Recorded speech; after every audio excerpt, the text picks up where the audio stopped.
Welcome back to the official Thompson Resume Writing Company YouTube channel, where I share weekly tips and hints on how to update, refresh, and/or prepare your resume and LinkedIn profile for your job search, along with some career advice, some job search tips, and some personal stories of my own.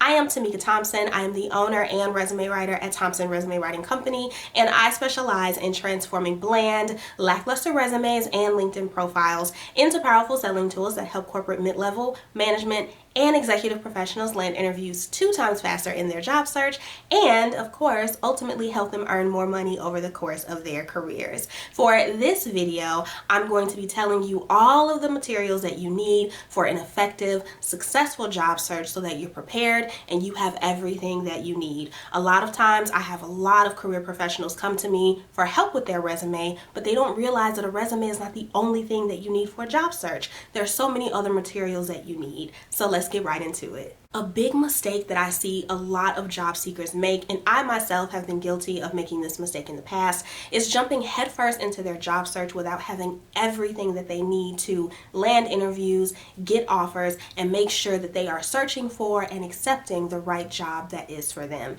Now, contrary to popular belief, people think that the only thing that you need for a job search is a resume, right? You just need the resume to submit through the applicant tracking system, you start getting the interviews, you get the offers, boom, like what else do you need? So much more than that, let me tell you. And not having your together when it comes to your job search and once you start job searching does have consequences. And the first one on that list is that it can take you significantly longer to either land an interview or land an offer or both. The second consequence is you may be getting very few interviews or very few offers. And the final consequence is that you run the risk of wasting your time, either interviewing for companies or with companies that are not a good fit for you, or interviewing with companies that may be offering a lower salary than you deserve, that may be paying below market standards. One does not simply hop into a job search. It's not something that you just decide that you're going to do. I mean, you can, but there's some pre-work that you need to do before you submit your first application, and there are some things that you need to get together. And doing the work to get these materials together, the materials I'm going to talk about in a few moments, can help you land high-paying offers, can help you land multiple offers, and make sure that you're getting and seeing success in your job search. So without further ado, here's a complete list of the items that you need for your job search. Number 1 on this list is a high quality, well-written resume. Now notice that I didn't just say a resume, I said a high quality, well-written resume, because there is a difference. Ultimately, the quality of your resume and how well it's targeted, how well it's written, if your value is communicated, etc., is going to determine the type of jobs that you attract and that you are interviewing for. If you're finding in your job search that you're interviewing for companies that are maybe paying way below market standards or paying you below the amount of money that you really want to make, or you find yourself not landing interviews at the companies that you really want to work for, or maybe you're facing a lot of rejection in your job search with your resume, that can be a sign that you need to make some tweaks to your resume to make sure that it's optimized and that it's saying exactly what companies or recruiters want to hear. Your best bet is to hire a professional resume writer, or you can take a look at some of the videos on my channel to learn how to write a high quality resume yourself. It's also important to note that your resume needs to be updated. I can't tell you how many people send me their resumes, especially if they're getting ready to start their job search and their current position is missing or multiple positions are missing.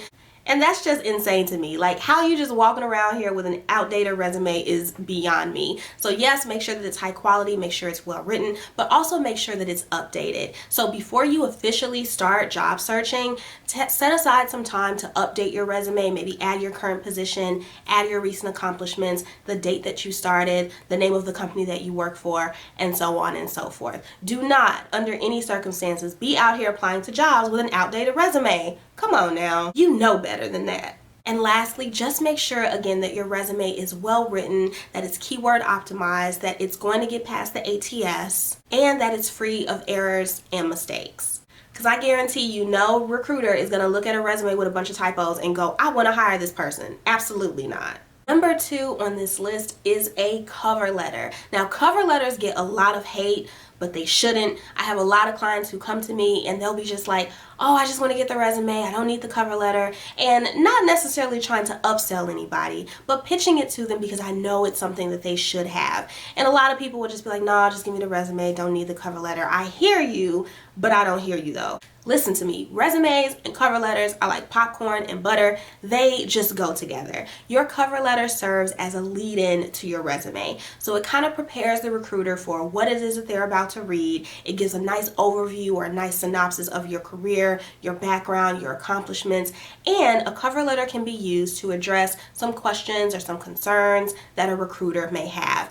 And it can also be used to address certain things, such as if you're looking to, number one, relocate. So let's say you're in the state of, I don't know, Maryland, and you're looking to relocate to Texas. Now, when a recruiter looks at your resume, naturally, if you have your state on there, they're going to think, okay, well, why is she applying to a job in Texas? You can address that in your cover letter. Maybe you and your family are looking for a new start. Maybe you're looking to start a family. Maybe you just need a change of scenery. That's something that you can put in your cover letter. Also, if you are transitioning careers completely. So let's say you are a teacher and you've been a teacher for the past 12 to 15 years, but now you're interested in going into aerospace engineering. Well, without that cover letter, when a recruiter looks at that resume, they're going to think, well, this person has been teaching all this time. Why are they looking to make this career jump now all of a sudden? And that's something that you can talk about in the cover letter as well. Cover letters can also be used to talk about or briefly explain why it is that you love what you do. And listen, recruiters and hiring managers alike are a sucker for a good story. If you provide that backstory about why you got into your career or how you got into it, the things that you love most about it, why you're so passionate about it, they love that. Lastly, you can use your cover letter to talk briefly about why you're interested in working for the company. Now, this is something that can definitely make you stand out and differentiate you from other candidates and other competing applicants, especially if you have a very personal or personable reason why you want to work for that company. And recruiters love seeing that as well, because aside from just wanting to get the job, it's like, no, I really want to work here for this reason. If you are a super fan of the brand, you can talk about how you've been following the company since you were a little girl. There are so many different ways that you can leverage your cover letter.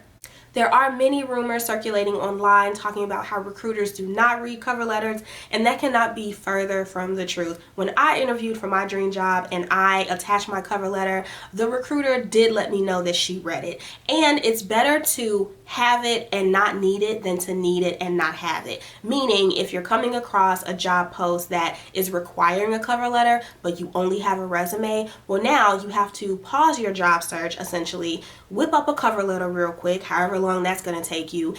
And it may be poorly written, especially because you're trying to put it together in a rush, and it may do more harm than good. Not to mention, if you don't know this, there are some industries that do tend to require cover letters as part of the interview process. The first industry that I can think of is anything government or military. They definitely require cover letters. Education is another industry that I've come across that requires cover letters, and healthcare is the final one that tends to require cover letters as part of the process. Lastly, our highly competitive roles. So if you're applying to a position that you know like thousands or hundreds of thousands of other people are going for, and it's a very competitive role, in your cover letter, you can take some time or take a couple of lines to talk about why they should choose you versus somebody else. Make yourself stand out.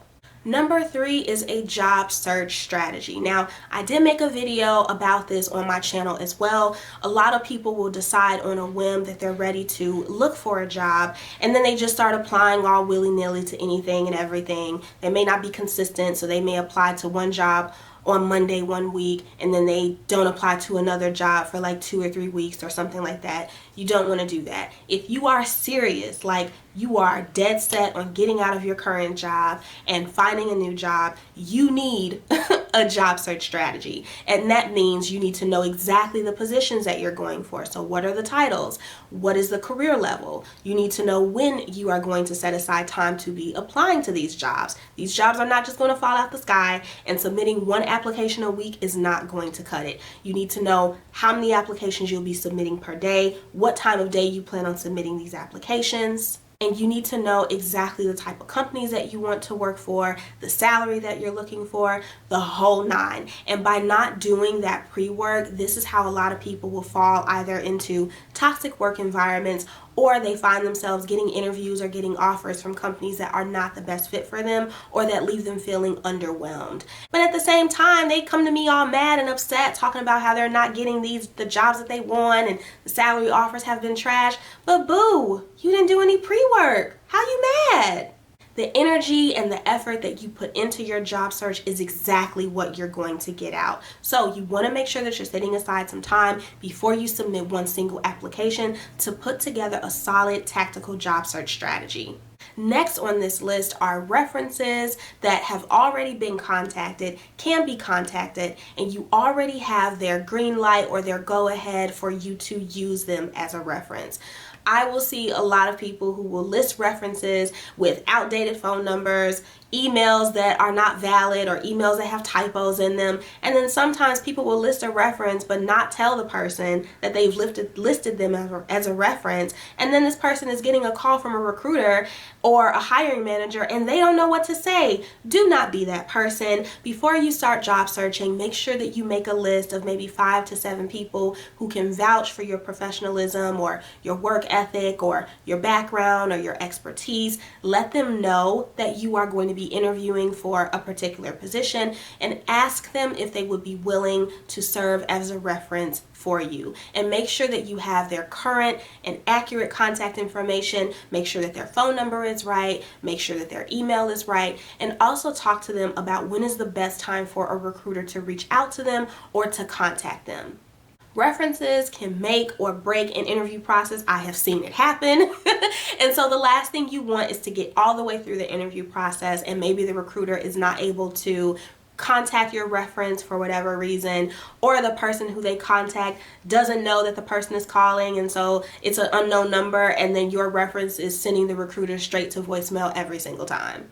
And that way, once you get to this part of the interview process, you can just copy and paste it from a Word document or wherever you have it stored and shoot it right over with no hesitation. You don't have to think. You don't have to take a day or two to get the names together. You have it ready to go and ready to fire off whenever they ask for it. Next on this list is a LinkedIn profile. No job search or career toolkit is complete without a LinkedIn profile. And unfortunately, many people, despite LinkedIn's popularity, still don't have one. Why? LinkedIn is an essential tool for job seekers and career professionals alike. And if you didn't know, there are over 15 million job openings that are posted on LinkedIn. And it's estimated that 6 people are hired either from LinkedIn or on LinkedIn every second. These are just a few reasons why you absolutely need a LinkedIn profile. Preferably a profile that has an all-star rating, so you have all the sections and all the components of your LinkedIn profile completed. You have your photo, you have your banner image,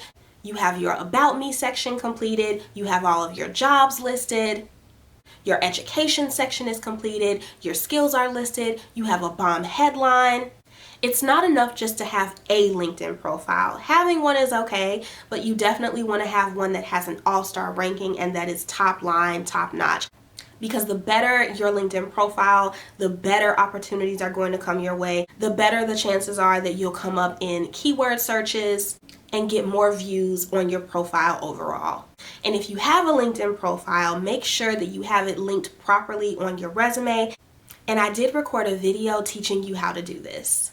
Last on this list is know your salary requirements. Do not wait until you start job searching to figure out that you are being lowballed or that the offers that you're getting are just not giving what it is that you want them to give.